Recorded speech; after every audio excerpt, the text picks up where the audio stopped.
Hello, everyone, and welcome to this episode of Cerberus at the Improv. I am Payman Ascari, and I'm joined by my co-host, Mr. Timothy Knight. Tim, how are you? Tell us how you're doing while I adjust my microphone. I'm good.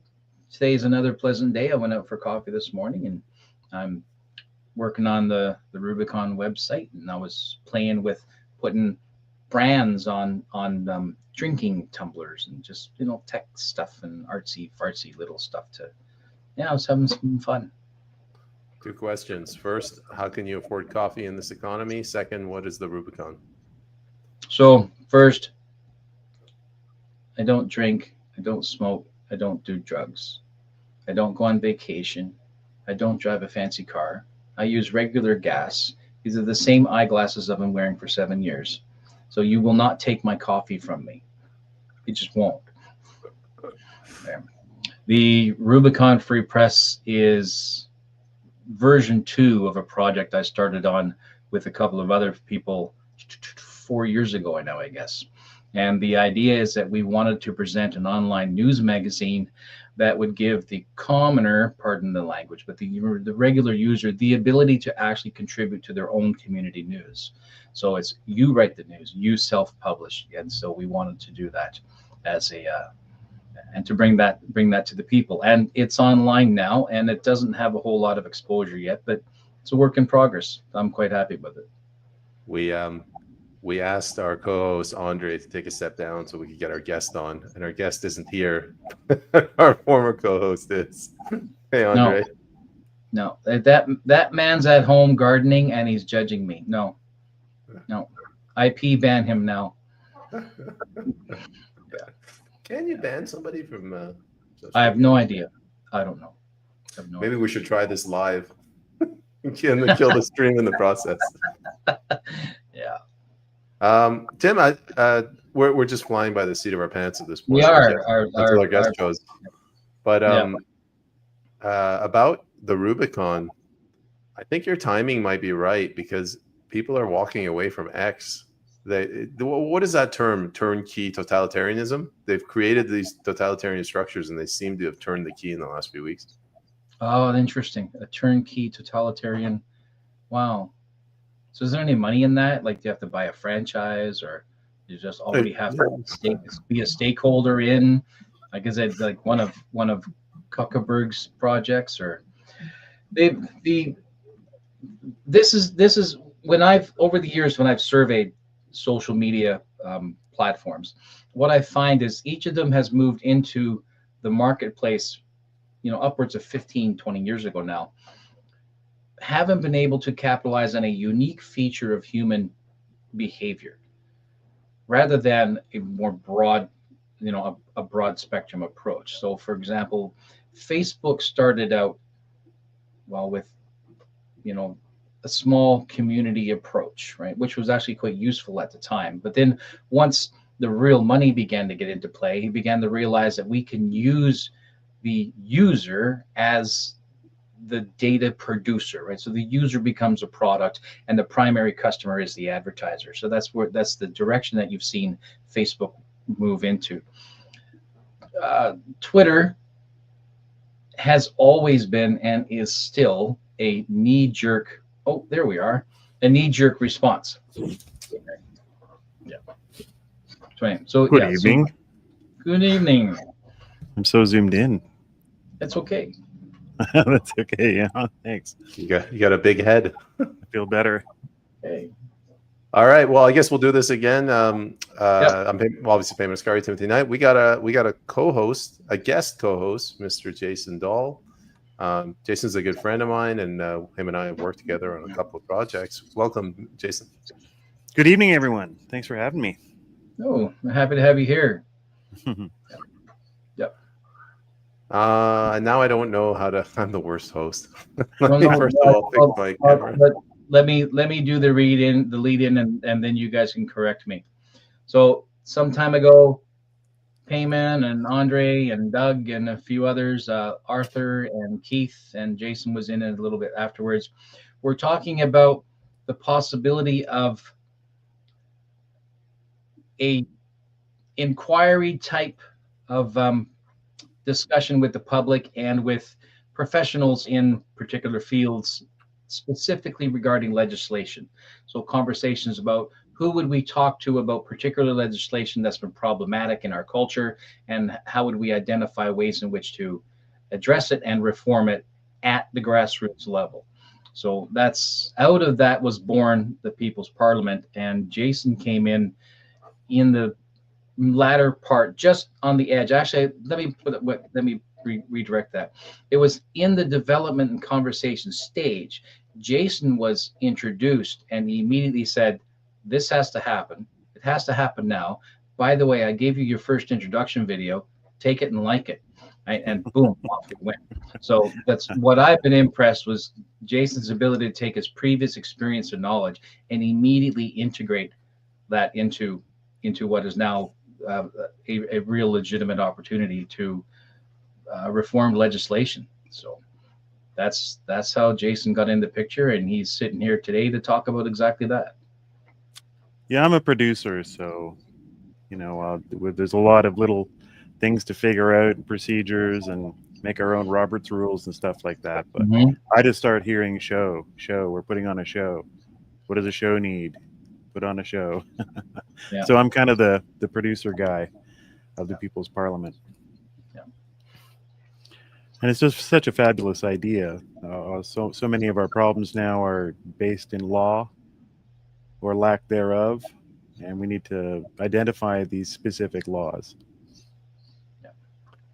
I'm doing a terrible job of this. Sorry. This is the video that Jason produced for us. Yeah. Cool. And yeah. Well, And yeah, he it's just only a minute. Yeah. Yeah. Start it from scratch. Give it some airtime. I can't do the audio. I'm on headphones. Can do the audio? I could, but I'd have to take my headphones off. We get Andre to call in, and he can do the French voiceover. We replaced his French voiceover version with a more attractive French Canadian girl. More attractive French. I assume she's more attractive than Andre. You've been replaced by a femigrant. It's a woman immigrant.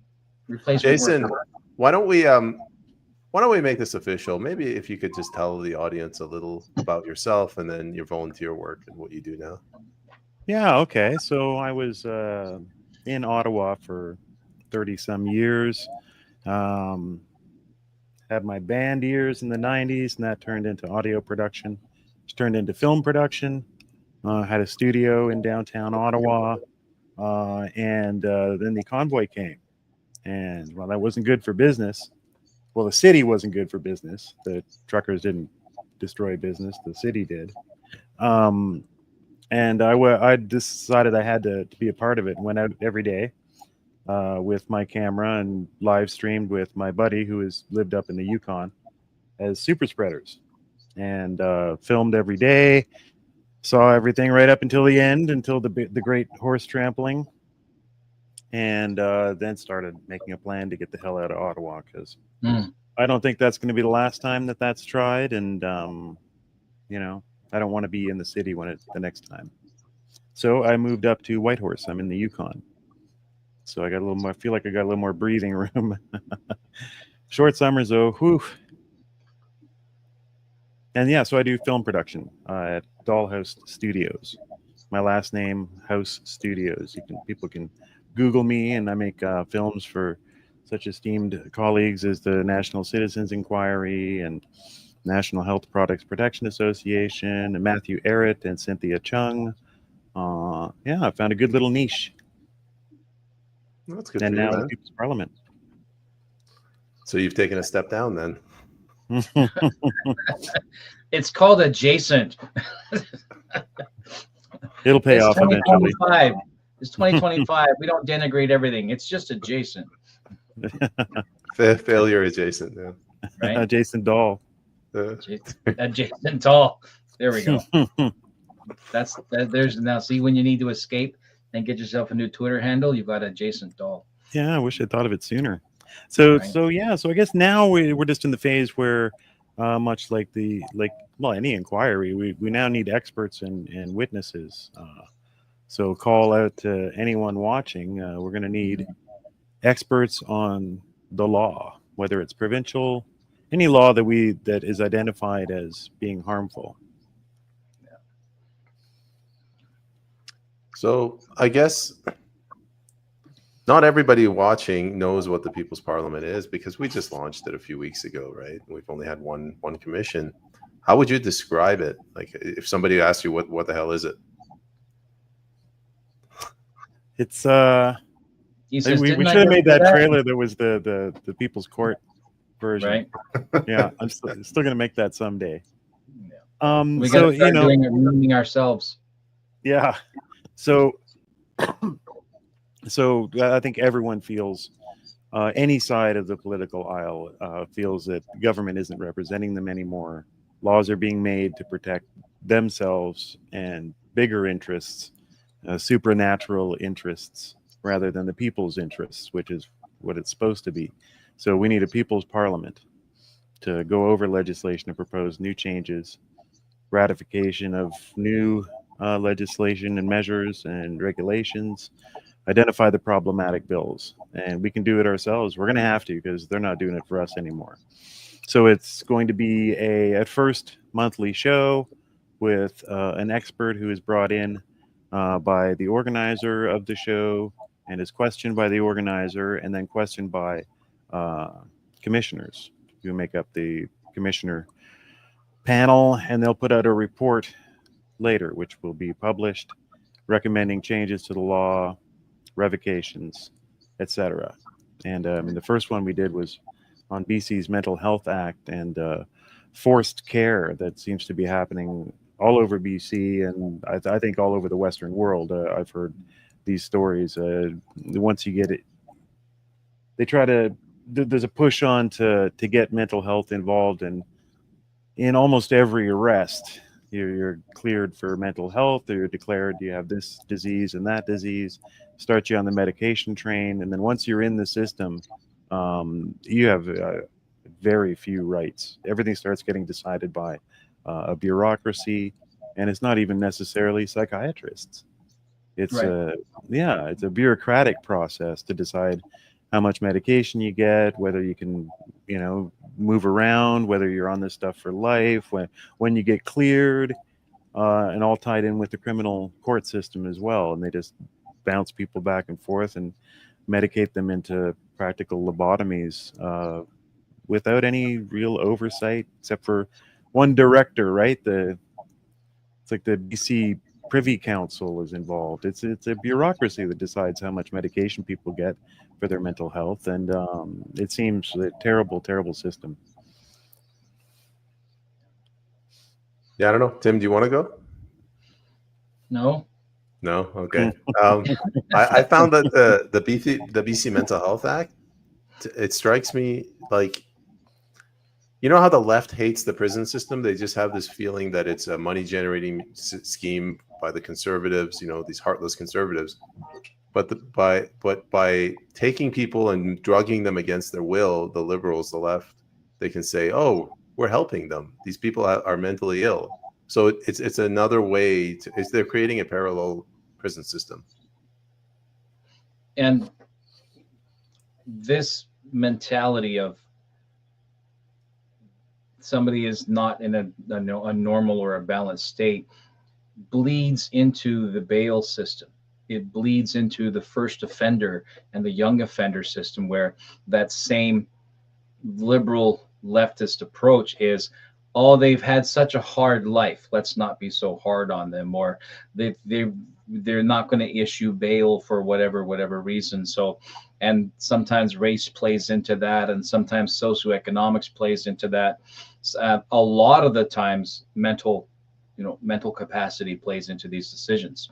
So other laws that you'll be approaching will come back into a connection to the mental state of the one for whom the law is written and the one for whom the law is supposed to protect.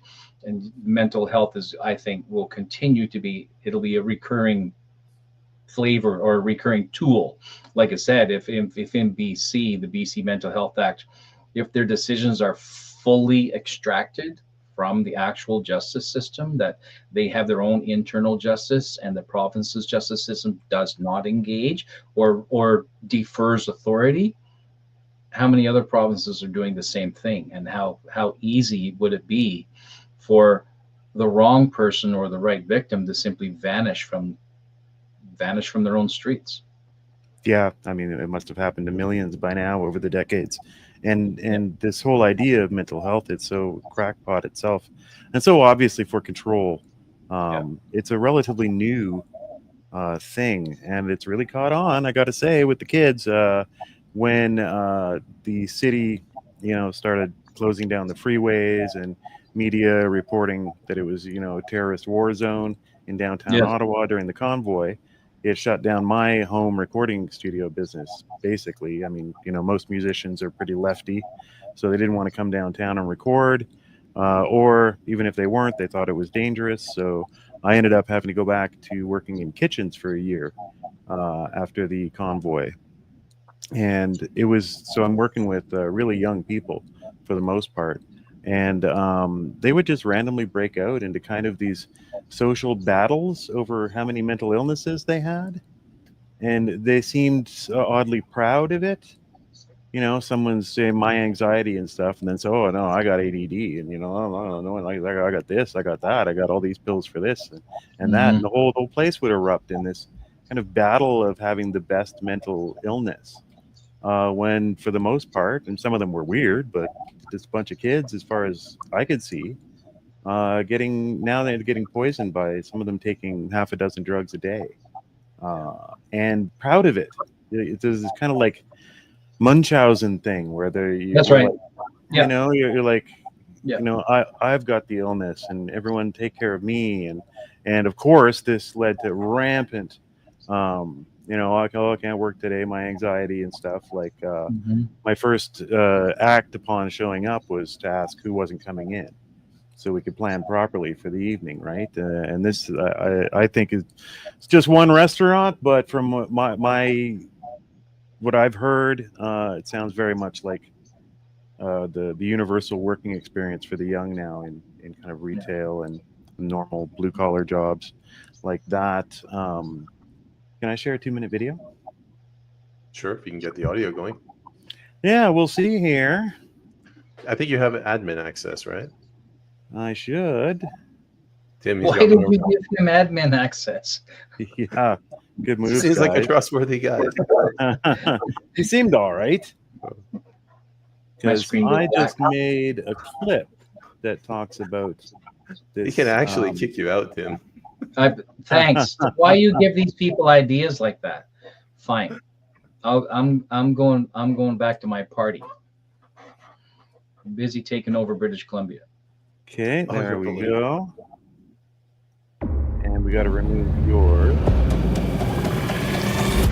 Is that visible? No, it's not. But it was audio.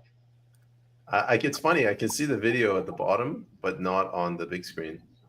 There we go. It didn't like things being shared.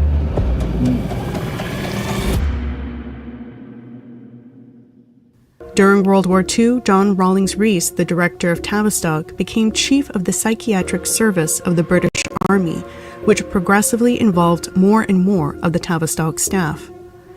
With Tavistock's close union with the British Army, they had shifted their focus from curing the individual of neuroses to the idea that possibly one could cure all of society all at once. Soldiers that were suffering from various forms of neuroses became the subjects that the Tavistock psychiatrists could perform their experiments on without the concern for red tape, consent, or even legal ramifications, since the military had its own code of law. It was through these group therapy experimentations that a cybernetics-like application of Tavistock-based psychology would begin to influence society on all levels. By 1942, we were already beginning, in such spare time as we had, to plan our post-war shape and policies. In 1942, John Rawlings Rees laid out in the Tavistock Report on future planning the role of area psychiatrists as some sort of medical officers for mental health, covering the country from a military point of view, and other similar matters. Everyone was now regarded as a patient of the Tavistock Institute, whether they wanted to be or not.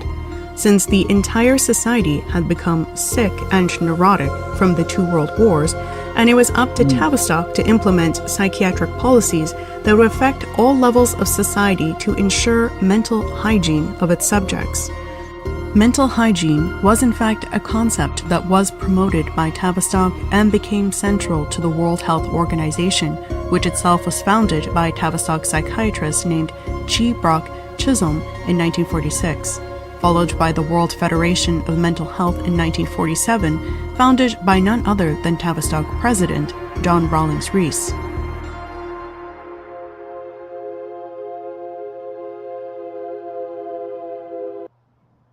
So there we go. Mental health. Every time somebody says mental health, it's a British military operation, and our psychiatrists are military officers watching over us. The concept didn't exist, mental health, before this, really. I mean, there's people, you know when somebody's bonkers, but this overarching, and I mean, non-stop. I mean, I watch mostly YouTube for my entertainment, and everybody just can't stop talking about mental health, mental awareness of mental health. We have to be sensitive to mental health. What And it's got a specific origin. That's, yeah. What connection does Tavistock have to what the Russians were doing between the 2 wars and to MK Ultra in the States and later McGill? Right. They actually get into that. The Canadian Patriot, they get into that in one of the other films that we made. The connection between MK Ultra, Tavistock, hippie movement, Life magazine, promoting drugs and all sorts of craziness. Yeah. And Unabomber as well. The Unabomber. That'll be a conversation that'll get us on a watch list. Another You're already one. on them. You're on already. them already. I got lost. Surprised you can fly anywhere. Yeah, fly. Yeah. I just want somebody to send me a birthday card. That's all. Just send me a birthday card. We're watching you. I don't know. Just send me a birthday card. It's interesting, convenient, telling that the first show that the People's Parliament does was a show about mental health, and as this clip you shows it, the intentional study, use, and manipulation of mental health. And now, as you noted back as far as 42, on a national scale, such that, as was noted in the film, now everybody is treated like a patient. So the facility becomes national. No matter where you go, you're in the facility, right? You're down at the bus stop, you're out at the restaurant, you're trying on a new pair of shoes, you're in the facility. So perhaps, and this is me just blue skying, as the People's Parliament moves further into other laws and has other questions and brings in other professionals and whatnot to talk about it, they find out that the laws themselves are being used to manipulate the mental state of the population. So maybe at the bottom of this rabbit hole is the 3 points that I noted that were very active during the COVID madness was Pavlovian behavioral management, Munchausen's by proxy, and I keep forgetting the right word for this, Stockholm syndrome. Right? So these three tools were primarily used during COVID. And as you can see, as I think you will find, looking at the various laws and moving forward, will be a lot of telling the people who are reading your reports, don't let this manipulate you. It is here to manipulate you. It is here not just to take away your freedoms, but to change the way you think. Right. So I find that as I've said a few times off camera, I think the People's Parliament has a real genuine opportunity to inform people, a word that Doug really likes. Doug prefers the word inform over educate, and I understand his intention there, right? To really inform people, and then talking again about was it informed consent, so that people become aware. the language you're beginning to hear out in public and in your businesses and in your transactions, this language is being intentionally manipulated and maneuvered by the legislators above us and whoever their influencers and commanders are. Yeah, we got it. We got a real. I mean, our last election proved that you were able to not have a vote between prime ministers. You had a vote for or against the American president. Yeah.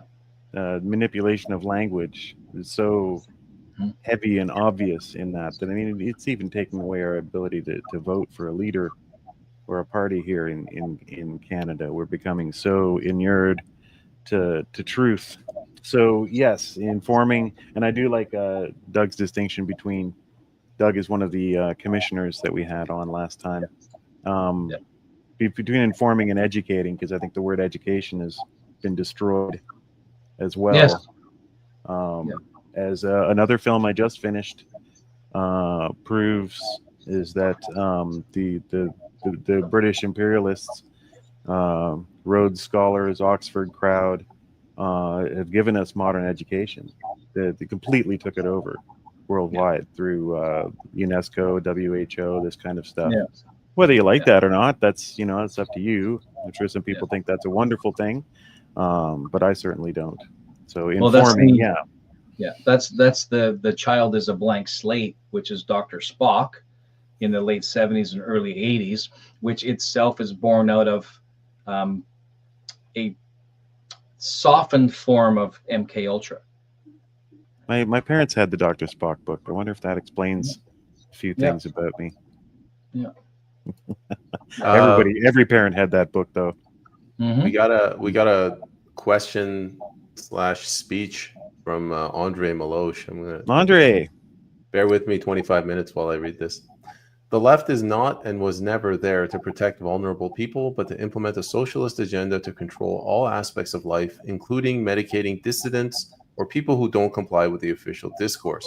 The idea of mental health is at the center of political control. You can refer to Wilhelm Reich in early 20s of the 20th century, who was using psychoanalysis sessions to blackmail wealthy individuals or politicians. Where do you want to take this? Because the last part sounds like the Catholic Church. Did somebody say Reich? It's using psychoanalysis sessions to right, which is extremely common. This comes out over and over again in stories. It's like the other way. It's the non-Epsteinian way of getting goods on people. And I don't know if I had any position of authority. First of all, I wouldn't get my head shrunk. But if I was in any position of authority, I certainly wouldn't. But I see what you're saying, Andre, and agree totally. Not sure that it's a left or right thing. Now it's obviously a left thing. They love, they're establishmentarianists. They love everything that comes from experts, the technocrats. They want a technate of North America. I just finished another film that reminds us that Elon Musk's grandfather is a Canadian technocrat. Ran the Manitoba technocracy, and they wanted to make a technate of North America. You'd get rid of voting, get rid of legislatures. Everything would be decided by experts. Sound familiar? Sounds like Canada today. It sounds like Canada. I mean, our legislature hasn't done anything in 2 years. That's right. Basically, at this point, it doesn't seem like it's necessary anymore. Well, everything that they do is actually worse. Like, they're not making anything better. So if you have a technocracy, whatever the legislature does furthers that along. I can't remember the last time they strengthened property rights. Yeah, exactly. Well, if your goal is to force a major national or international catastrophe prior to Agenda 2030 or the year 2030, then why would you implement anything that led to the successful operation of anything? Right? Yeah, if I want it to collapse, then anything that I do that says, we're going to put money over into this, or we're going to do this, no, you're not. No, you're not. I think it was it Andre? Always about Andre. He's not even on the show, and it's still about Andre. So Andre put up a graph on X, I think it was, that showed how much debt the Canadians were in each of their province, so provincial debt, and Quebec was number 2. And like, how can Quebec be number 2 in individual debt in their province when they're getting like $18 quadrillion a year from the rest of the provinces? How do you do that? Well, you do that when the money is intentionally bled off into something else. Yeah, the people don't get any whiffs of it. No. We don't get any new infrastructure. We don't get any new visions. I sometimes doing these historical films, I weep looking at Canada of the 1950s and 60s. The huge plans from, say, Diefenbakers to others to develop the Arctic, to develop everywhere, to have bullet trains going across Canada. Mm-hmm. And don't get me started on the trains. Make me tell my train story. Okay, I'll tell my train story. So going to visit with my client, Matthew Arrett. Remember that we did not twist your rubber arm. In Montreal. And it was my first time in probably 40 years taking via rail. And they walk you out, and you walk the whole length of the train basically while you're waiting to go into the cabin. And it is seriously like held together with Bondo and repaired with like grass and snot. Like the train looks fine from 200 feet away. As soon as you get up to it, it's like one of those crappy Trans Ams that you see that dudes just barely holding together, and it's just been painted over. You can see all the patching and everything, because these cars are 60 years old. Yeah. 50 years old, 40 years old. And we've just been billions sent off to Ukraine, billions wasted here on these stupid, horrid funds that governments have been making that build nothing and do nothing. When you look at Asia, and it's high-speed trains everywhere, highly efficient, much friendlier to the environment, and can shuttle people. You can imagine going from Ottawa to Toronto in like an hour. So then what elements of our major industrial and infrastructure collapse was predicted by, was it Atlas Shrugs? Is that the name of the book? Yeah, I don't know. I've never read it. So the synopsis is they live in a dystopian North America where the government is intentionally not maintaining its primary infrastructure. Right, and its goal is to create regionalism by which they can take the country apart and micromanage it. Yeah, well, for Canada, it's highly specific. The empire has always been clear that we are to be drawers of water and hewers of wood, and nothing more. It's annoying to them when we start acting in our own best interest. We're supposed to be money launderers for the king, basically, so I don't know. Atlas Shrugged is somewhat problematic when you look at a lot of the fans of Atlas Shrugged, which includes really cool people and also some strange people. Alan Greenspan was actually in love with her. They hung out all the time for her readings, and she held like a little cult in her New York apartment, and Alan Greenspan was there every week trying to get some I can't remember what the name of the movement is. I had a joke lined up, and so anything Alan Greenspan's into, I'm kind of like gonna look at sideways. But I think it ultimately stands as an argument for leave us alone and let us build stuff. Yes, which to some degree, I'm all for. Really, I'm definitely for a laissez-faire capitalism, generally speaking. Just regulations so you can't lie, you can't screw people over. Yeah, that's kind of my general take. Is government should be acting as an administrative body, and that's about it. As far as like new tech or new chemistry or new pharma or new food or any of these changes in our that come into our commerce, the government in my opinion, would sit down and say, well, this has an unacceptable amount of mercury in it. And then the company says, well, what's an unacceptable amount? Anything, right? So, right. So the government sets a standard, right? The government said like MSDS for everybody, right? Material safety data sheets for everybody to set the standard. And then you set the playing field, and then the companies can go out and compete. And you make a robust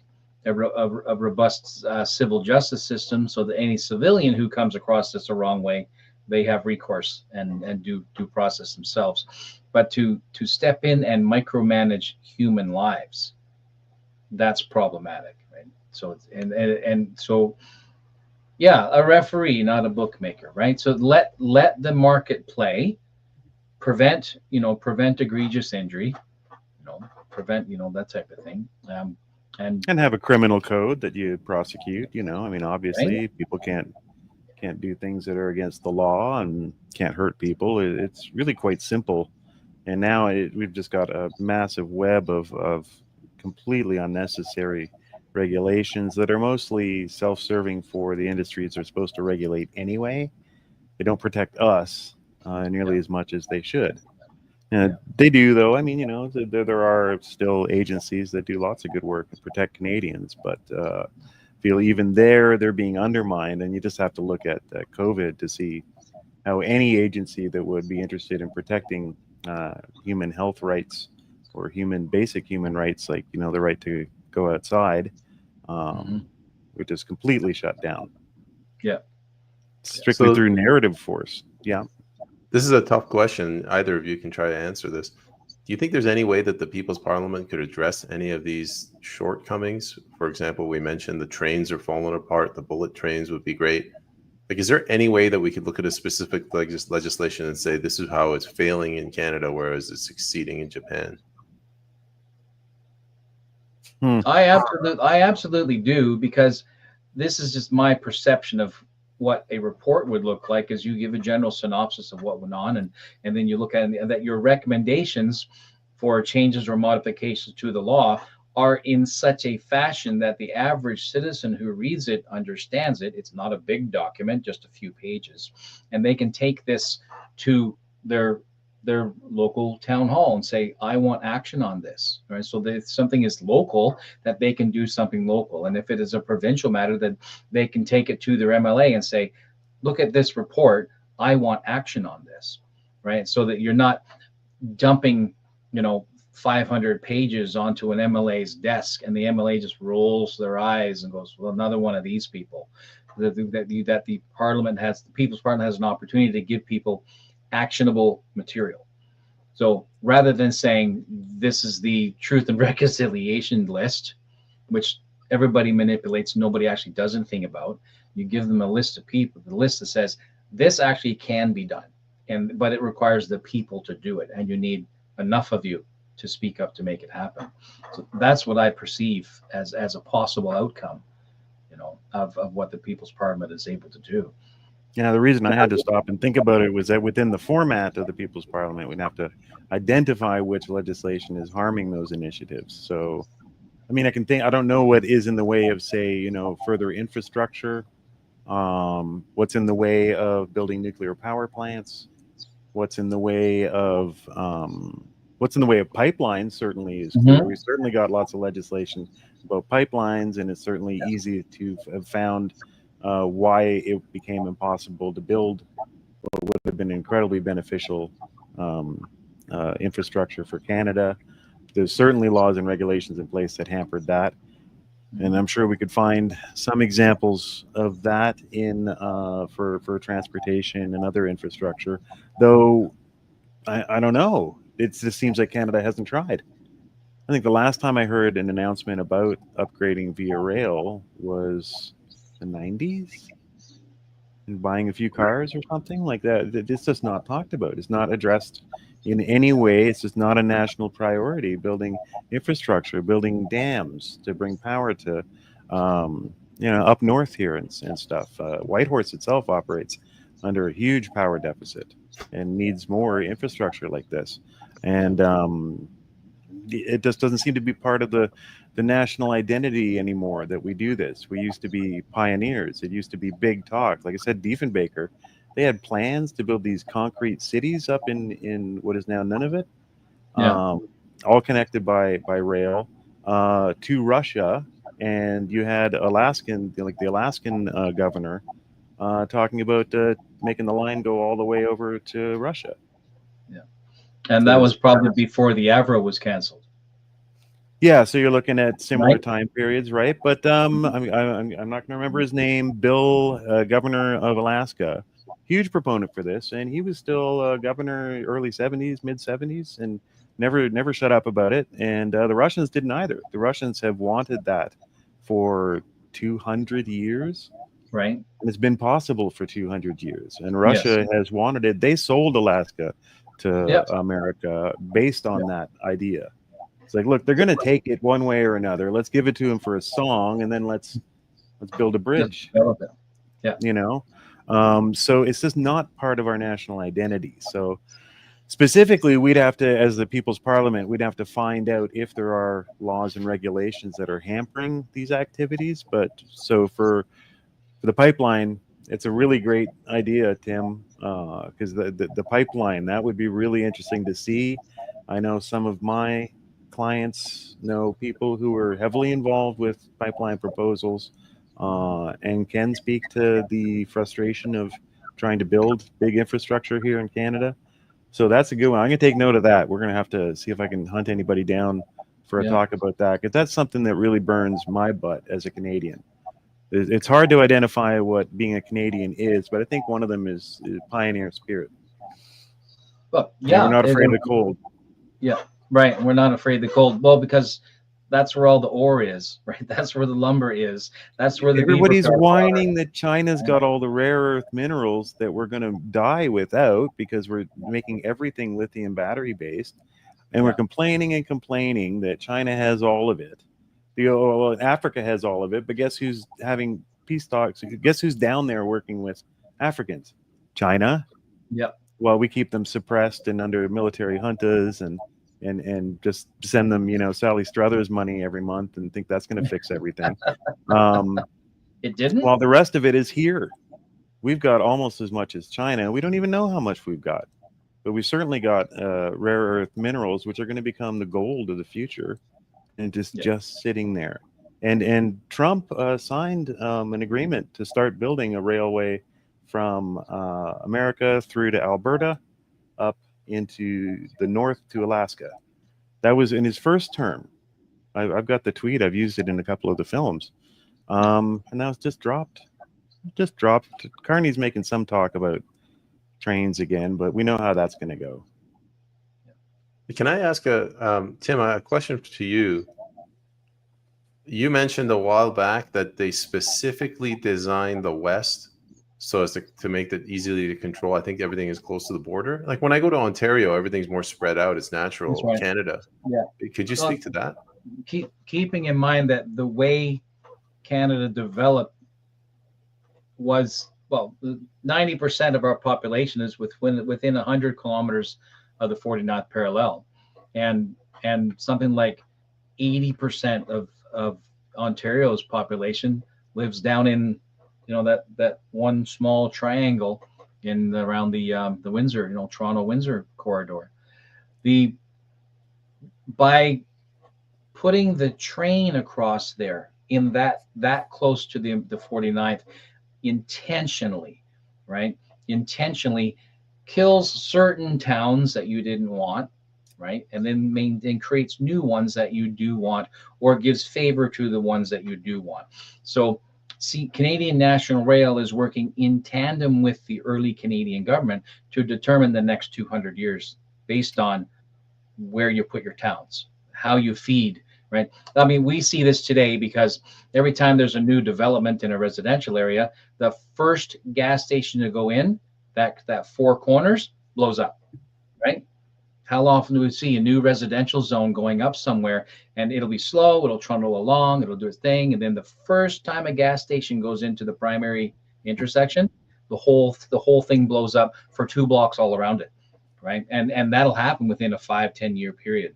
So we know that if we can control transport, if we can control the routes, then we can control the population, because that's where they're going to live, along those routes. Because in spite of us having the ability to be a industry-based economy, the bulk of the employees in an industry-based economy are service-based, right? So for every one person who's mining, there's probably 6 or 7 people out in the community providing services for that miner to do his job, right? So you find the similar things in the car industry, right? An auto industry, well, how many things are actually built on site? Well, it's all assembled on site. It's built planet-wide, right? So the same idea. When they were initially, and I'm using they, this vague they, forgive me, because I'm too lazy to find names in the back of my head. When they were initially dicing up Rupert's Land, etc., and moving westward with the HBC, and then of course over in the Vancouver side of things, they're blocked by the Rockies. So basically, BC is independent from Ottawa influence right up until the 2 railways connected. Right, so that's why a lot of British Columbia has a separate approach. That's why it has the relationships with Washington. That's why it has a relationship with Alaska, because right up until those 2 highways connect, those 2 train routes connected, BC was basically out of reach of Ottawa's influence. You look at the western provinces; they're all north-south aligned. There were actually, and I've seen the maps, but it's hard to find them, but I've seen the maps. There was horizontal latitude at the 55th parallel, which is Thompson, Prince George, Grand Prairie, right? St. Albert, I think it is, but pretty much around there. So those towns were originally put in around the 55th parallel, knowing that effectively cut those provinces in half. But then the decision was made, well, we're not going to make extra provinces out there. We're not going to split these massive territories in our own province, because, well, we'll have to give them seats in the House and we'll have to give them Senate seats, and we're not going to do that. Yeah, that's interesting. Yeah, so there's a real political motive behind not growing access and not growing the country. That's a neat take on it. I haven't heard that before. Yeah. So so we've got to find some laws that pertain to this stuff, regulations. See if we can attack it. I'll throw another one in there. NGOs. Find out what laws facilitate NGOs, because those are the bastards that are blocking the pipelines. Yeah, right. Allow Soros-funded organizations and stuff to back all these organizations. I mean, just finished a really sweet film on Carney. That's going up in the next few days, and there's an excellent section where they prove how what are they called? Extinction Rebellion. You heard of these idiots? Extinction Rebellion. Yeah, they'll go and pour paint all over the square in London to say how we're all going to die and bleed from global warming and all this stuff, and advocating for utter and complete removal of all gasoline cars and stuff right now, because it's murder. It's all funded by Council on Foreign Relations, Chatham House, who our current prime minister has been the president of. Right. All funded by them. Yeah. It's absolutely. So then there's an opportunity. Sorry to cut you off. There's an opportunity to look at lobby laws, right? Yeah. How are lobbies able to influence the government to the degree that they have? I wonder if we have any lobby laws. We do. Yeah. We do. Yeah. I mean, once upon a time, a lobby was me or you or 2 or 3 friends, or a couple of people in a neighborhood who would get what's effectively be permitted an audience with a local government, and they would go and they would present their cause, and they would lobby the government to address their particular needs. At some point in time, that became commercialized, because not everybody understood Robert's rules, and of course, the further the government goes along and develops, Robert's rules kind of become a thing on the side, and they get their own little language and their own little bureaucracy that gets in the way and puts up the red tape. Before you know it, you have to hire someone who is a lobbyist in order to navigate all the red tape for you. And his price goes up. So sooner or later, mom and pop can't afford to go and make a plea before their local or federal government anymore. But who can? Right? Johnson and Johnson can. Yeah. Right? Pfizer can. Right? Kamenko can. Right? And so over the course of about 150 years or so, you find a complete bastardization of an actual model that was supposed to give moms and pops in their towns a direct seat in front of their local king, so to speak, right? A method by which you could approach the throne of the king as a commoner and be received and make your complaint known. That's the origin of the concept of the lobby. And now it's NGOs. Well, NGOs are the arm, right? NGOs are the arm of the lobby. The lobby is the mouthpiece. The lobby is, if you help us do such and such a thing, we'll contribute X to your campaign, or there will be a nice cozy seat in a lobby group for you if you step down and give Paul Revere your seat, right? Et cetera, et cetera, et cetera. Yeah, so I got to search while you were yapping away there. We have an act, ironically called the Lobbying Act. Usually they're intentionally vague. Yeah, right. At least it doesn't. At least not CSO 321. Right. Enacted 89, created a registry. So it must have been real Wild West until 1989. Actually made a registry. Yeah. And there were actually new amendments passed. The Lobbyist Transparency Act in 2024 just took effect 2 months ago. As in immediately after the election. Yeah. Reduce administrative burdens, especially for small nonprofits, and refine registration and reporting thresholds. So, well, there's something to look at. So another cool topic to look into, because I mean, access to the government is, I do work with the National Health Product Protection Association, and that's, setting up campaigns to get people to write letters to MPs. And these are huge undertakings, right? And so you have to establish an organization like this and hire people and find really cool people like me to make it happen. And much has been achieved, but it takes years. That organization's been around for 17 years. Yeah, I can give you a direct example of this relieving the burden on nonprofit administration, because I've helped set up a couple of nonprofits, and the model that I chose in each term, because we wanted to be required to report as little as possible, because you don't want to show up on their list and you don't want to expose your supporters to the list. So you choose a model that permits you to report as little as possible, down to the point of saying, these are our board of directors, we're updating the registration, these are our AGM minutes, and this is our balance sheet, and that's it. Yeah, so we've got no shortage of topics to cover, I think, already. The UNDRIP comes to mind. External treaties is a huge area for us to cover as we move forward.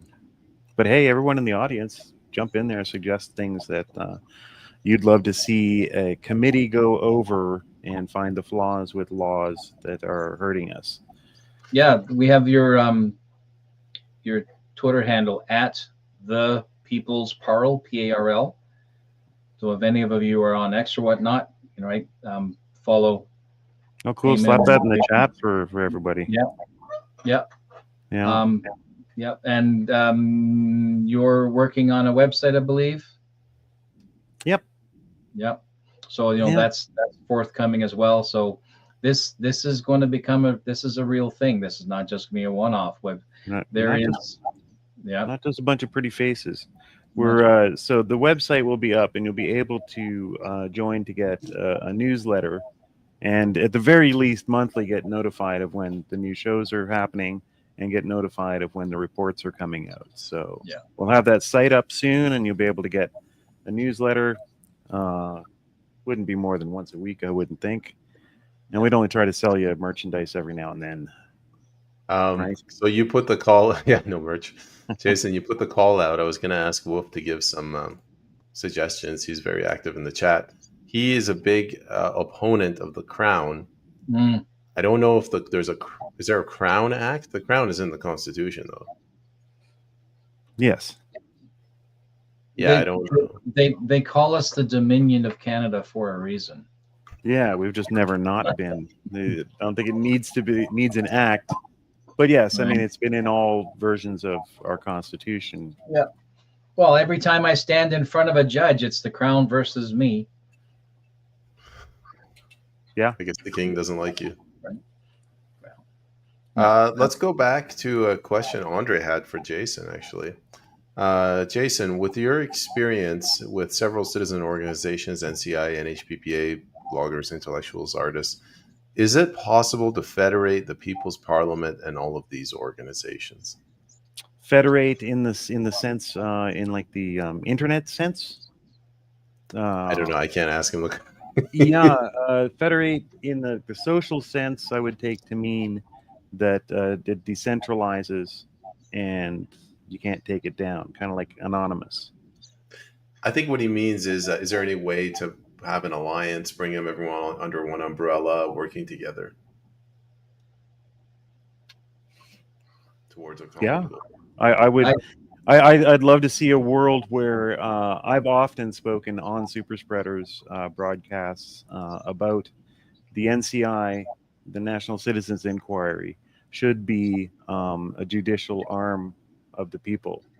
And the NCI should be called whenever there is something that needs investigating, and not some BS we investigated ourselves like after the War Measures Act, but a truly independent, exactly as it was run, the NCI exactly as it was run, with people speaking and regular Joe commissioners to investigate anything that's submitted to them with enough fervor. You'd have to make an act and say, I don't know, this many people would have to vote. But I could see each of the groups that you mentioned, Andre, as an arm of a new government of the people. So break away from the Crown and make new judiciary, the pillars of government, and each of those organizations could be one of them. And so you'd have a true people's parliament. This is what's the right word? Democratizing? No, sorry, it's a direct democracy. Yeah, it's more of a direct democracy. Yeah. Right, and all these tools that we have now, tech. You notice the only way that they apply tech to voting is to put out voting machines that you have no idea what they're doing, and further obfuscates the whole process and creates even more anger and resentment and such, when you could be using it to have instant direct votes on matters trivial and non-trivial. You could have every citizen vote on everything all at once in secure ways, using either the blockchain model or something like it, where you can't fake votes, right? Yeah. I mean, this is all stuff that needs to get on the table, but certainly more direct voting. I mean, unfortunately, it's California, but they have that. You go in to vote for your election, and there's 40 things on the ballot for you to vote on, from expanding this street to creating a park to making fast rail or whatever, is all going to be and taking down, voting down your governor. You can go in and vote to take down someone if enough people sign up for it. We need measures like that. We need people-friendly measures, citizen-friendly measures, and you can federate in more ways than one. You can federate technically as well. You can make an entire different internet that can't be taken down, can't be censored. So I'm used to using federate in that sense, which was my initial confusion. But the two go hand in hand with blockchain models, direct democracy on a different internet that isn't actually corporatized, basically a military network that's just expanded and to make our own. So our own everything.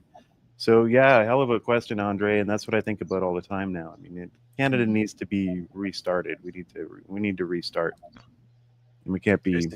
Can you elaborate? What's the technical definition of a federation? Federation builds networks off of the standard protocols that we use to get to all of our normal sites. Everybody shares a bit of everybody else's site on their computer, so you can't take sites down. So, there are several different burgeoning methods for doing this, and they call it that, federation. Yeah. And so I've been looking into that, especially when had that scare of that bill, was it 69 there a couple of years ago? Boy, was all my clients that I make films for were calling me, like, because they were talking about they could see hyper aggressive, and they were not allowing they're going to put up $5 million a day fines for $1 million per user of a social media company if they printed what they considered fake news or something like that. So Google and Facebook and everybody just stopped serving Canadians news, and it was during that frenzy. I was getting contacted by so many people, just like, we paid you good money, we got these films. If they shut down the sites, they're going to be gone. What do we do? So I had to spend a lot of time looking into federation, and you can get federated domains. There are web hosting sites that are federated, and it's kind of like peer-to-peer. So little bits, little bit, yeah. It's like, Metallica won't be happy. LimeWire. Oh, Yeah. So now, I mean, now I want a conversation. Yeah, it's a little bit like that, except distributed. So you absolutely can't shut down. I'll give you your video site because an example when this was used in Iran. They were having protests, so they shut down the internet. So what they did, they created a Bluetooth protocol. So you take your phone, you tap it to somebody else's phone, and then you go like 300 kilometers for whatever a trip. And they did that. Like, this is like the carrier pigeon approach to sharing information. Right. I'm still working through it because I'm not a technical guy. I'm an idea guy.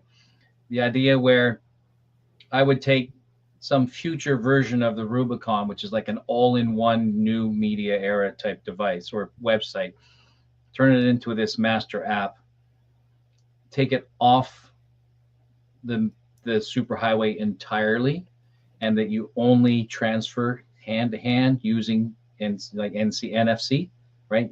Tap basically. So in using the app, you designate a percentage of your storage to act as, right? So that's the peer-to-peer element.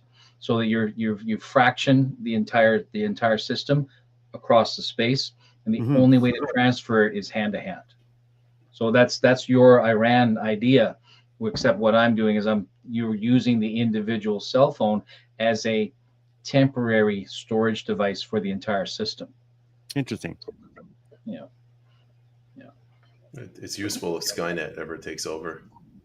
It's already done it. When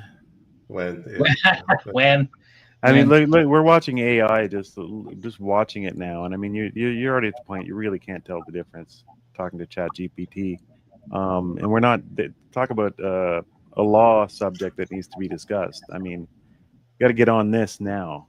Should it be banned? Are we facing a Butlerian jihad in the next 20 years with AI taking over? I mean, I don't see a good outcome for it. But then again, I mean, maybe I'm just hysterical. Some people say it's not really possible. But there's a debate that we need to have over laws. There's a law that's needed. Yeah. So then what regulations do you think are in the pipe now that are already 20 years too late? For AI? For and let's say technology laws, like you were talking about, there is an emerging need for regulation of a lot of this new tech. Are there any tech that's been with us for 20 years that we are still behind on effectively regulating?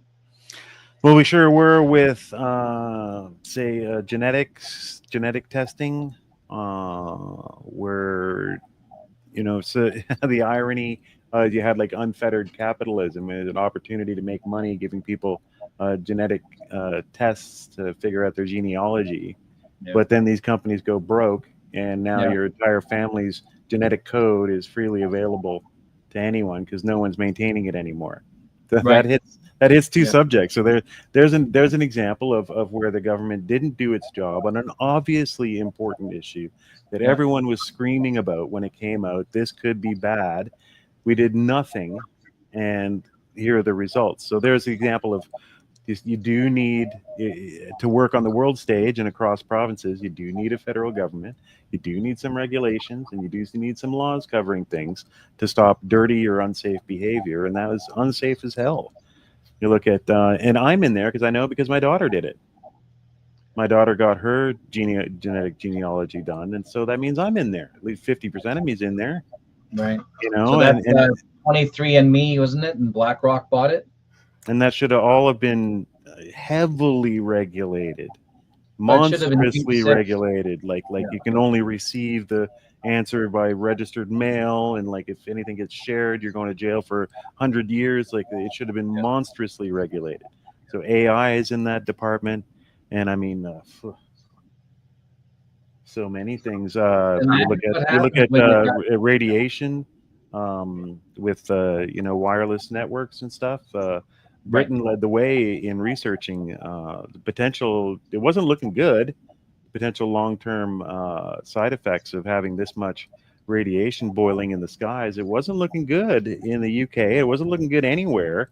And I remember all of my first Nokias coming with a piece of paper that said, so far we haven't found anything bad, but we're still looking into it, and we promise to update you if we learn anything new. And that was like at the front of all the warnings in all my little handbooks that came with the Nokia, because it was undecided, and it wasn't blasphemous or being a conspiracy theorist to voice that when these things were just starting to get rolled out. But now it is. Now you're a complete nitwit. 5G, whatever, they'll make fun of you all the day. So there's another area where Canada and the quote-unquote free world completely missed the ball, where they needed to at least have regulations saying that if it is proven to be dangerous, it's got to be stopped or changed. How would you regulate that, though? Because Starlink is in space. I mean, we're being bombarded with unless you want to go back to the Stone Age, how do you do that? Well, it would be easy. You'd regulate the studies. Like this would have to be studied and have to be studied independently and freely. And then we'd find out once and for all. I'm not convinced 100 that 3G and 5G and all this stuff is bad for us, but I'm certainly not convinced it isn't. Right. And no one is convinced it is or isn't, other than on ideological grounds, because the studies have been stopped, and you'll be laughed at. You'll be kicked out of your tenureship will be dropped. You'll be kicked out of the research group if you even suggest that that's what you should be researching in the sciences. And there's another area that needs legislation, scientific research. You need to ban companies from funding this stuff. The very companies themselves that are potentially have the dangerous product that needs scientific research looking into it, they can't fund it. So then we're looking at yeah. conflict of interest laws. Yes, right? Yeah, we need much more of that, right? And well, my activity in the NHPPA is huge on that. You've got Health Canada, which is, as far as regulation of the chemical drugs that we're supposed to take, is entirely paid for by the manufacturers of the chemical drugs that they want us to take. Right. That's a joke. It's a joke, and there needs to be legislation stopping these obvious conflicts of interest. Mm-hmm. So that's just a few, man. I bet if we just had a cigarette, I could probably think of 20 more. Yeah. Yeah. So what's on the immediate horizon for the Parliament as far as its next legislation discussion? That's a good question. I haven't been following that much. I've been tremendously busy, so I'm not sure what they've got lined up. Anyone been following any of that? Anybody in chat know what Parliament's supposed to be facing this year? I know from my perspective, we're hoping that in the fall they'll be taking up recreating the private members bill that was proposed by the Conservatives 2 years ago, that almost got into full debate, which was to repeal the acts that gave Health Canada unmitigated power, basically, to transform oregano and vitamin C into scheduled drugs with $1 million a day fines and all this stuff, which is what Health Canada is trying to do without passing any laws. So we're hoping that they'll be facing that this year. We're hoping the same Blaine Calkins is his name. We'll be reintroducing another bill with the same measures to repeal those harmful acts. And that's something I think will be upcoming soon for People's Parliament, because that's a really imminent threat. These guys are, the Liberal version of Health Canada is aggressively going after our access to everything now. And it's just a matter of time. You watch, we get into another pandemic type situation, and they'll use that to get rid of everything, and virtually no natural products will be made in Canada anymore, because the fees and the scare tactics will be so huge. Meanwhile, in the States, it's a boom town down there for natural health products, especially with Kennedy in power. But they have laws that they stick to. The natural health products are basically dealt with as a food down there. They have laws. We need to have laws, or we need to adhere to the laws. Adhere, yeah. Because we do have the Food and Drug Act. We have an FDA here. Yep. And it puts natural health products into food category, and it was like that for 80 years or something without anybody dying, but all of a sudden now, biggest threat to humanity is vitamin D and fish oil. So this is what's the word? Nationalizing our foods. Yeah, and we all, I think we can all see that there's a war on over what we ingest, basically. Yeah. There's a war on. I mean, they basically want us to shut up and eat the chemicals, and that's it. And there's a war on to keep naturally grown products and foods and stuff as some kind of niche, bizarre environment. I mean, to me, if I was in charge, the supermarkets would be all organic with 2 special aisles that are called chemical foods. And anybody who wants can go into that little special aisle, just like look at the hippies in their natural health aisle, paying double for it. Well, it should be free. It's an inversion. It's an inversion of what we see now. So normal food is stuff that's grown in the ground with like cow fertilizer and water, and by tending the farm, not sending out robots and horrible pesticides. Grow it naturally, cheaply. It's cheaper, so the organic stuff should be the normal stuff. That should be normal prices, and the chemical stuff should actually, instead of all of the payments that they get from the government supplementing their activities, those should be all stripped away, and let's see the real price of what using all those chemicals are, of all the debt that they incur to create those chemical products.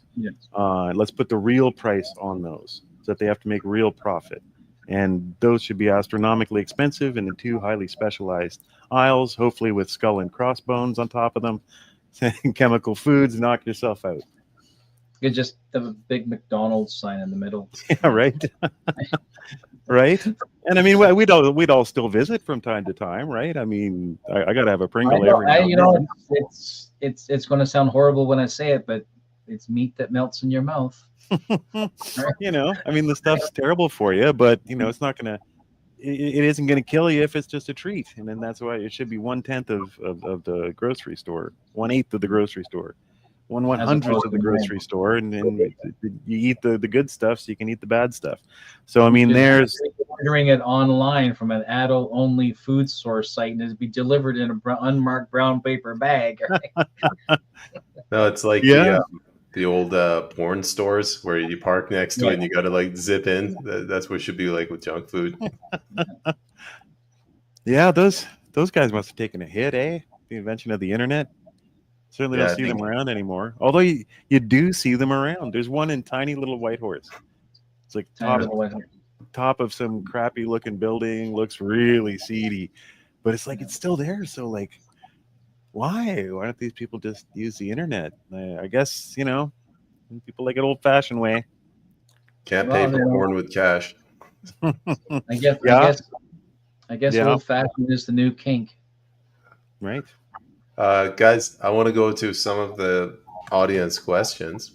Yeah. So, as I mentioned, Wolf, he's a big believer that it's the crown that's the problem, not the laws. So, I'm going to put this one to you, Jason, as a criticism to the People's Parliament. But it is the crown that is the lawmaker, closed loop of authority and legitimacy. Any effort we spend on new laws and the like are technically moot until we address the illegitimacy of the crown.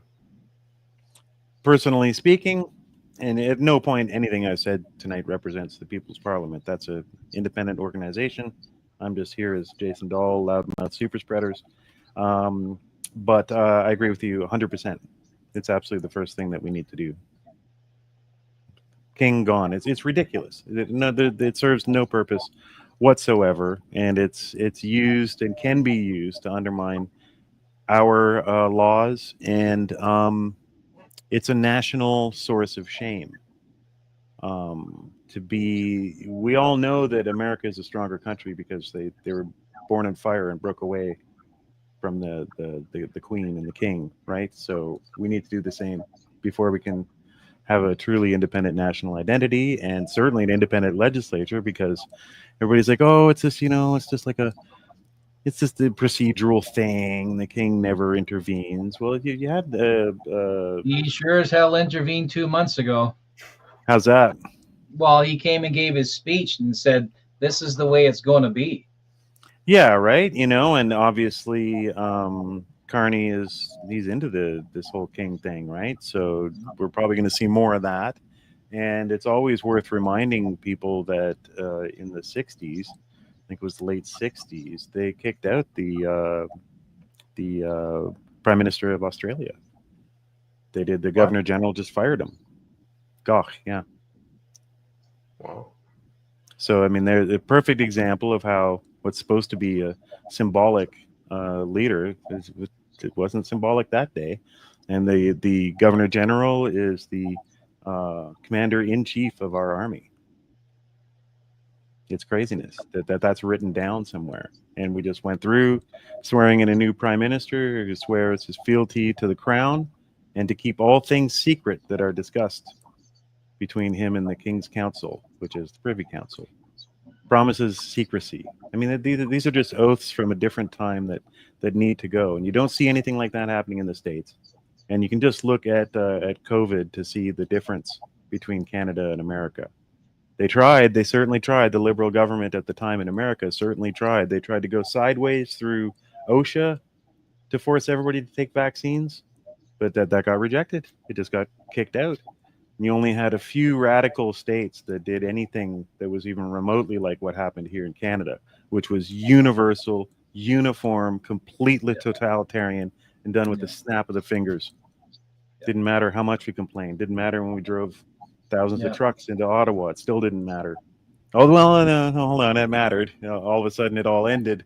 No, I understand what you mean. It all ended right after the convoy. Everybody just waited like a minute and then resigned and took down the lockdowns, and so it was highly effective. So we need more action like that before we can really consider ourselves a country. We are a dominion, and that's got to go. And Wolf is exactly right. The Winnipeg general strike, I think it was 1905, that was brutally put down, was the convoy 100 years prior. So Canadians do have that we're not going to take it anymore behavior, but it only happens every few generations. Well, we've got tons of the spirit, and we were the only ones that did it. Even the Americans that tried it didn't work.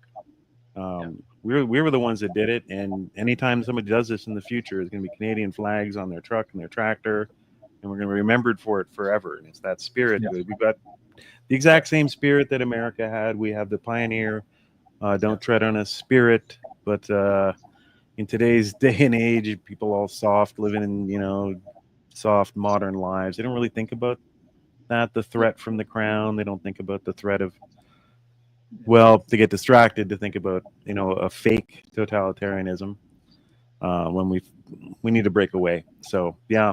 Any other questions? Yeah, there's one comment from Andre. Electromagnetic wave smart meters in the actual Canadian regulation that was changed to accept the level of power, megawatts, milliwatts, emitted on an hourly basis. They interpreted the regulation in the wrong. I think what he's trying to say is it's a regulatory thing. That's how they're allowing more EM radiation in.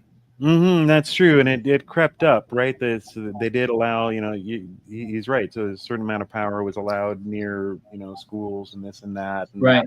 there was some carefulness about it at first, but now it's just we need 4G and they just rubber stamp it. We need 5G and they just change the regulation. There's so much money, so much money. So yes, yeah. We didn't need 5G. We didn't need 5G. I can't even tell the difference. The 5G stuff. You watch YouTube on a mountain if it had an antenna pointed at it, like in 4K.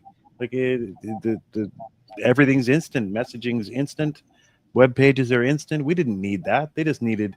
They get government money for building all of those new towers, 5G, and it's So I mean, it's just.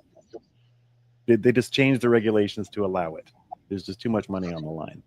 Yeah. So, I mean, there's another area we could really get into.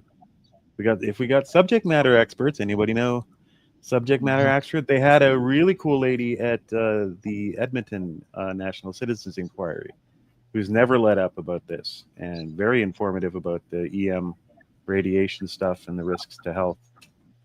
Oh, I should maybe see if we can track her down because that'd be a good show. Lots of people have largely walked away from this because of the color that they've put on it. The whole 5G tinfoil hat, literal tinfoil hat. Literal tinfoil, right? Yeah. That's the one case where you actually need tinfoil. You got to wrap yourself. Yeah. The literal tinfoil hat. We'll call the episode that. Yeah. Yeah, it's kind of like the reason we all started the People's Parliament is to sort of take the ability to get charged as a conspiracy theorist, sort of undermine that attack, because you're looking at the laws. So we wouldn't say, electromagnetic radiation is causing babies to be born, deformed, and which is horrible. But I mean, like, we're not looking at the symptoms or the outcome. We're just saying the law, it used to say this many milliwatts close to school. Yeah. Then they changed it. Now it says this, and now the cancer rates are going up. Yeah, because I'd love to see the People's Parliament be something that could cross the aisle. Simply because we're looking at laws and pointing out flaws and dangers in interpretation or inaction of laws, then it really isn't political. Yeah, say this right, and this is kind of my take on it is that, and Andre will appreciate this.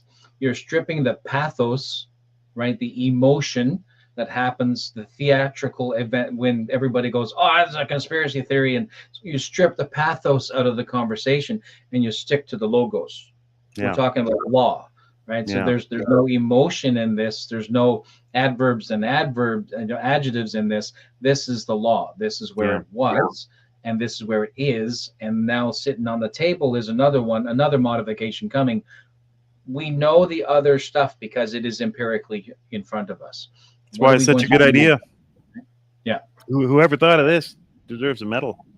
Yeah.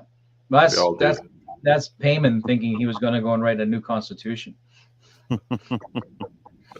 I still might. If you guys kick me out of the People's Parliament, I'll go back. You still should. You still should. When I become king of Canada, I might be looking for a new constitution. Yeah, I'll see. We'll make a crown. We'll put the crown in there. To the dismay of Wolf, we'll create the Department of Crown. What's Lori asking about organics?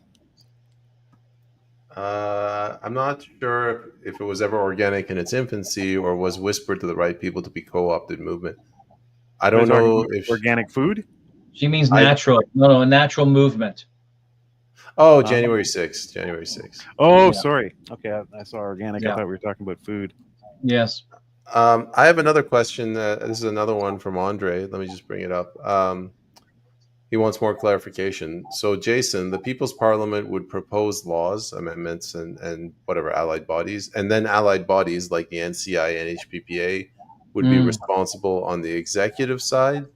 And then he goes on to say subsidiarity and localism would be political instruments. Yeah, I love it. I remember, like I just said, I've thought that the NCI is a model for what should be a citizens' body that's permanent. And then there should be a national citizens court that rules based off of these reports that are generated. and you can go all the way through. The NHPPA would represent the new Health Canada, right? And then the People's Parliament, the new legislator. You know, I think we just go ahead. We just go ahead and do it. So we just go ahead and do it. Not a shadow government, a citizens' government. Yeah. So we just go ahead and do it, even if we're be in a play space for a while. We're just playing around and showing. But I mean, if it catches on, then we'd be sitting there waiting for when the king and the Constitution get dropped and we make a new one. Yeah. Well, if we do this. Go ahead. No, go ahead, Tim. I've been talking a lot. The exploration that you partake in, that everybody here is everything from the podcaster on up, is what the early writers groups used to do 100, 200, 300 years ago, when writers and creatives would get together and they would create these clubs, right? So they would create these clubs, which have now formed into some of these major influencers that we see around the world. And they sat down and they talked, and that, doctors talked with lawyers, talked with blacksmiths, talked with traders, talked with military, and they worked through. And in these conversations, they developed the systems that we see today and that we live within today. So what you in the internet space and others like yourself, other creatives, talking heads, pundits, like ourselves and other more serious organizations, what they're doing in their space, internet space, is what the writers groups were doing 200, 300 years ago. And go back to when I often talk about is the compression of technology, right? The advancement also compresses time. The faster, right? The more technologically advanced you become, the more that time compresses to the next jump. What you are all able to do online, because it is immediate, it is astonishingly immediate compared to 300 years ago, is that you are compressing toward that next that next push, that next change. So if Canada is moving toward a fundamental change at the grassroots level, then it's people like yourselves, the Parliament, the NCI, these other endeavors that present a real opportunity at the right moment, and who knows when that is, but at the right moment, to stand up and say, here we are, fully formed, right? Yep. Yeah, exactly. That's kind of what I'm picturing. Yeah. And you bring up a really good point there. I mean, like, we're living in the world created by the Hellfire Club, created by Chatham House, created by the Rhodes Scholarship, created by Masons, created by, whatever groups there are in your town that wear the weird buffalo hats. Like, having those clubs, we're living in their world. That's right. So do we need a club? Yes, the answer is yes. It's like we're 8 years old. I'm making a club. You want to join my club? Yeah. No girls allowed. No girls. The He-Man. That's another topic. The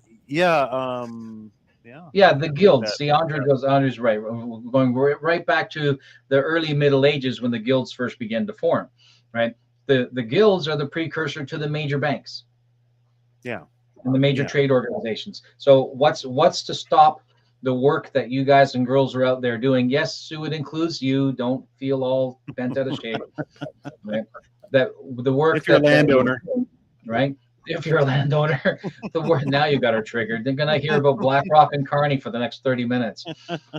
So the opportunity that you have is literally in real time with a live audience to create the new underpinnings of whatever's coming down the road. Yeah, so I like that. Make a club. We need clubs. We need Rotary Club and all this stuff. Even at small local levels, they end up influencing your local governance. Yes, they do. Because they get together and they meet and they talk about it, and then they get into the government, and then they can influence the government. And I think we are stubbornly independent on the political right, if not to the center. I mean, even as Canadians, pretty stubbornly independent in a lot of ways. And I mean, you see anybody that even gets a little bit of a movement going here in Canada, and everybody starts accusing them of being a psychological operation and all this stuff. And so it's very hard for us to get together, make clubs, but it's what we need. We need an organization like the Masons, except clearly for good. Without all the moral and intellectual corruption. Yeah. Yeah, I think they started mostly under good intentions. Yes.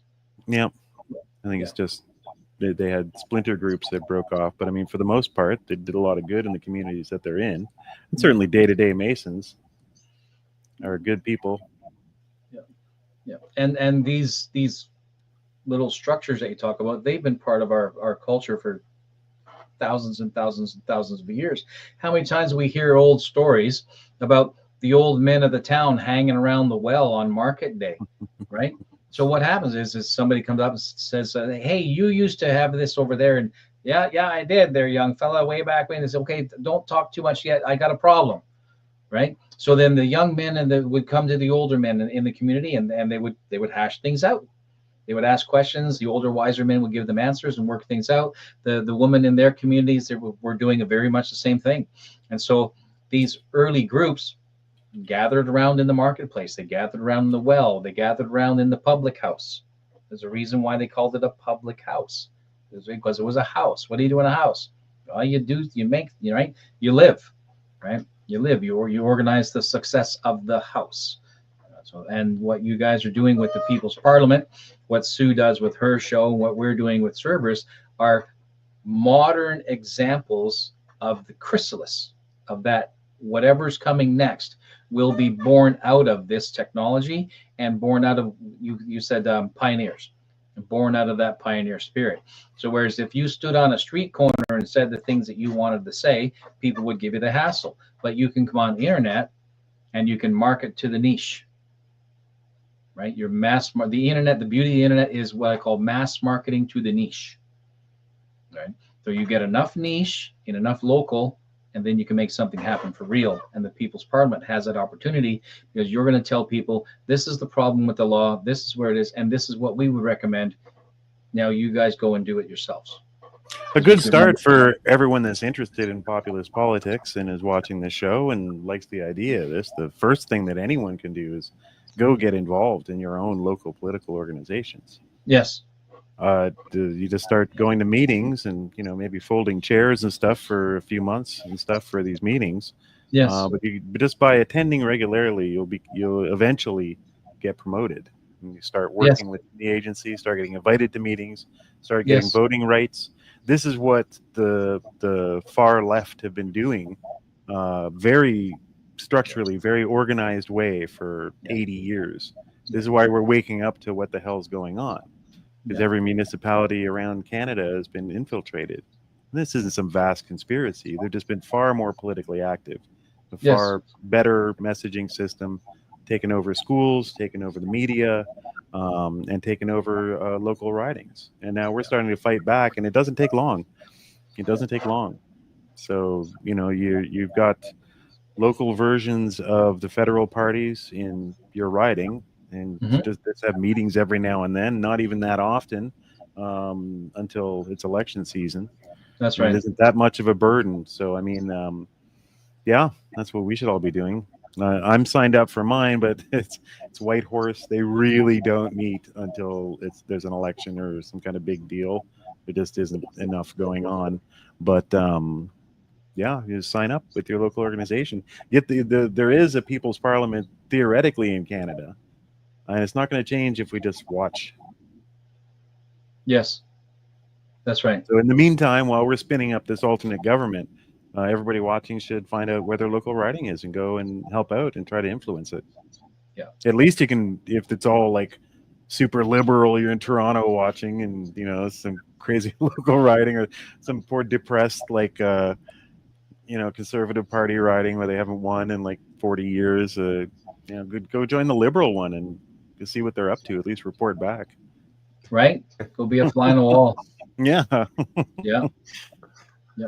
So I encourage everyone to get active that way. There's really no reason not to. It's not a huge burden, and it's hard to complain if we're not doing anything. And I know it feels hopeless. The sentiment amongst my whole kind of crew, both online and in real life, and times 100 up here in Whitehorse, was just, if you went from a glowing new Conservative candidate with like a 20-30 bigger point lead at some point to a bunch of Canadians voting against Trump, putting in a foreigner basically who's a head banker by default. Like, what are we even doing? The sentiment was just like, Canada is lost. Obviously, these people, why should I do anything for them? You know, over half of them are lost. They're insane. And Canada doesn't really even have any right to exist. I'm done washing my hands. I'm not getting involved anymore. And that's a growing sentiment where people similar to us are saying it's time to stop waking the sleeper. It's time to just get going.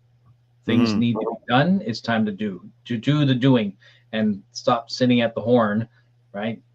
Trying to wake up the guy next to me. No, I'm getting off this road, going a different direction. Right, which you see in Alberta strongly, right? Yeah. So, I mean, good luck to them on that, but that's not an option yet for everybody. And there's years to decades left before that's an option anywhere else. And so we can advocate for, so we can still work to do. It can get a lot worse than it is right now. It could get a lot worse if we do nothing. So I guess we're at the end of the episode. Jason, I'm gonna ask you, where can the audience go to follow you? My Twitter handle is under my name there, @super_spreaders. You can easily find us YouTube and Rumble as Super Spreaders. And you can find my film work and audio work at dahlhousestudios.com, DAHL studios.com, and check that out. And yeah, I really appreciate you guys having me on. It's been an honor. I love being the guest. I'm usually the interviewer, or I'm usually running the show. It's super fun being the guest. What we're hoping to do with Cerberus is, every so often, as People's Parliament progresses, we'll bring in one of your people and give them an opportunity to talk about some aspect of the show, right? And so that because we know each other, right? So and we can't. Sometimes it's a slow news day, so we bring on our buddies, right? So, yeah. You bring on Jason Dahl, and bring on the slow. Right? Couldn't find anybody, so right. So and I could see selling that to. I could see that selling that, making that part of the bundle for experts who want to come on, saying, come on, do our 2-hour People's Parliament, and also you'll come on to Cerberus to have a much more informal chat kind of thing. Yeah, and so there's that thing, right? There's that adjacent thing where we can help to promote the People's Parliament by having adjacent conversations that support that. Yeah, and a more lively, open debate too on here. We can have the same expert, but kind of get to know them a little better, and that's right. And hear them a little more unfiltered. So which should be super fun. Which is kind of like what you're thinking the whole time watching the People's Parliament. You're like, wonder what she's really like. What does she really think about this? So it'd be interesting to have the two together like that. Yeah. And this is the writers groups. This is the writers groups. Yeah. Right. We're the think tank, the early think tanks. I want a secret society. Well, see, you said it out loud now. We're not a secret anymore. Yeah, not a secret anymore. As I was saying, I heard it. Yeah. All right. Well, forget that. What's the first rule about White Club? You don't talk. White Club. I'll say one final thing. If anybody wants to support the People's Parliament, if you want to come on as a subject matter expert, or if you want to just volunteer, send us an email at peoples.parliament.ca@gmail.com until we can get we really need help. We need we need money to set up our own URL. Our own secret society. It's not cheap. It's not cheap keeping things secret. Okay, thank you. I guess that's all. Tim, any final words? We're good. Really appreciate you coming on, Jason. I'm very happy. Thank you very much. It was great. Yeah, I think. Good night, everyone in chat. Have a wonderful weekend. All right. Good night, everybody. Take care. Bye, Jason. Thanks for coming on. Thank you. Bye-bye. Thank you. See you next time.